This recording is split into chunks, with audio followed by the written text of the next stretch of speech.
Laki naman ng sandok.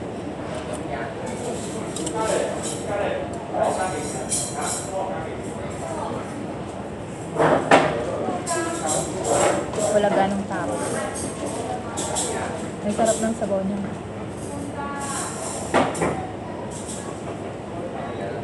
Saka yung kanin dito is well. May maliliit siya na bilog. Japanese rice.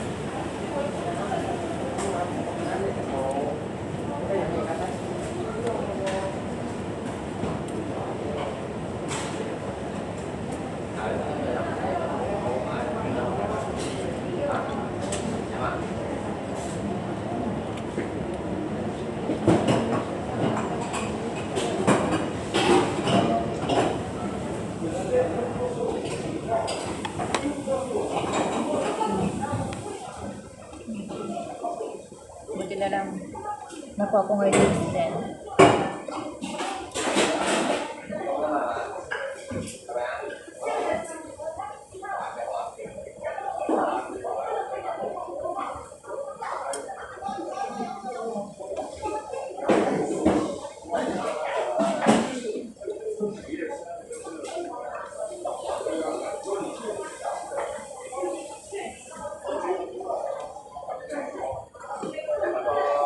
Masarap na ba?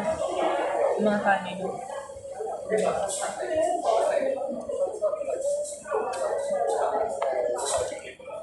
Parang mas nakakamenos ka kasi kung kakain ka na lang sa labas kaysa magluto ka. Kasi example, gusto kong kumain ng bangus, di ba? $30 ka mo yung isang bangus. Isipin mo pa yung rekado niya, bibili ka ng kangkong, sili. Di ba?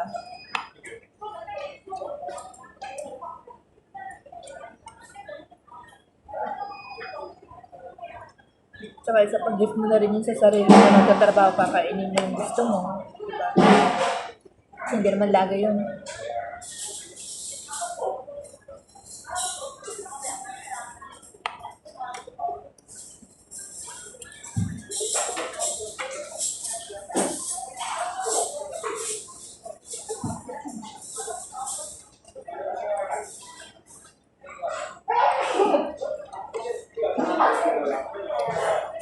Kaya rin ito pag gusto mo man negosyo, tikman mo ng tikman yung mga pagkain. Pwede mo rin gawin. Pag-uwi mo ng Pinas, diba? Pwede mo nang maging menu.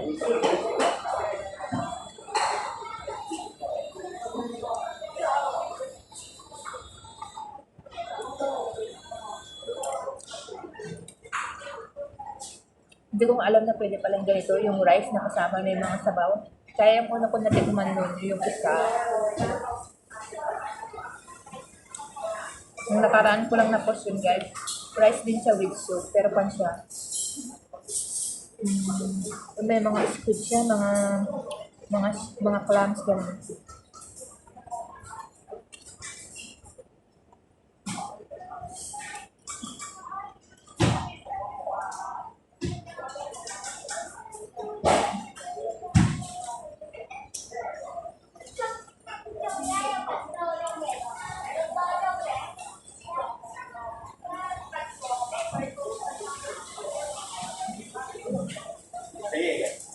Ganito nila yung lagay gulay. Yung cabbage ba? Hinati-hati lang nila.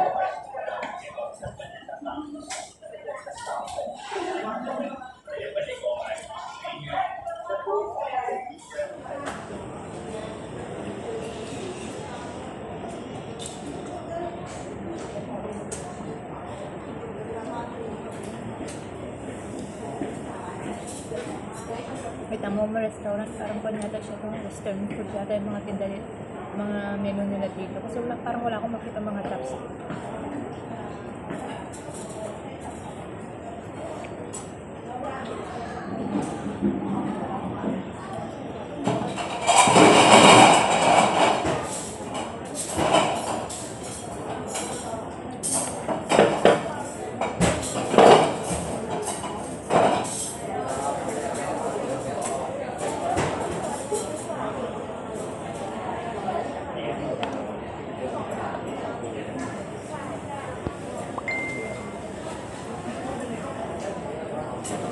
kanina, ganito siya.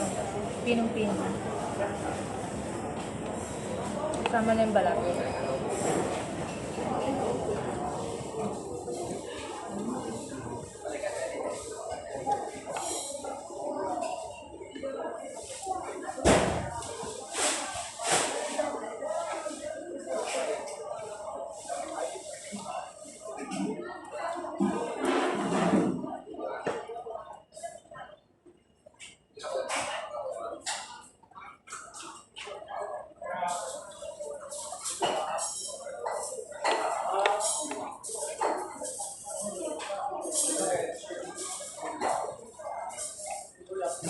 Ito lang yata yung pinasukan ko na restaurant na.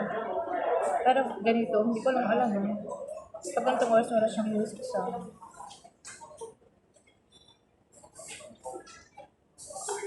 kumakain lang talaga.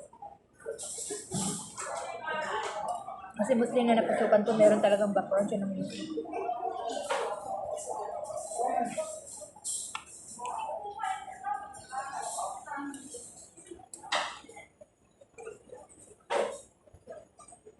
Akala ko kanina, nakaseparate yung rice sa ganito. Kasi yun yung nasa picture, nakita ko yung rice na nasa isang, parang separate yung rice.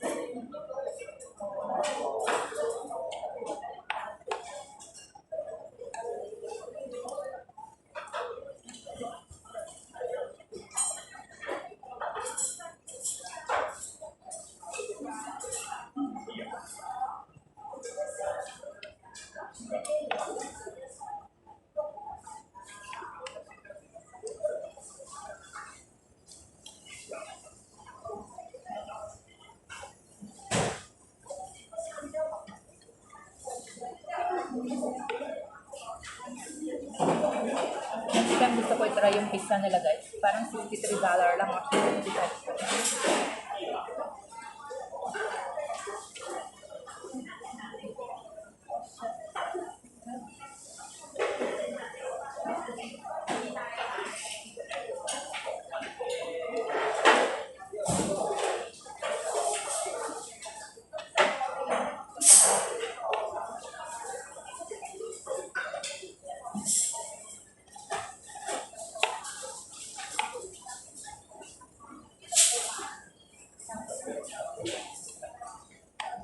Holiday ngayon dito sa Hong Kong. Kasi yung tinatawag nilang Dragon Boat daw.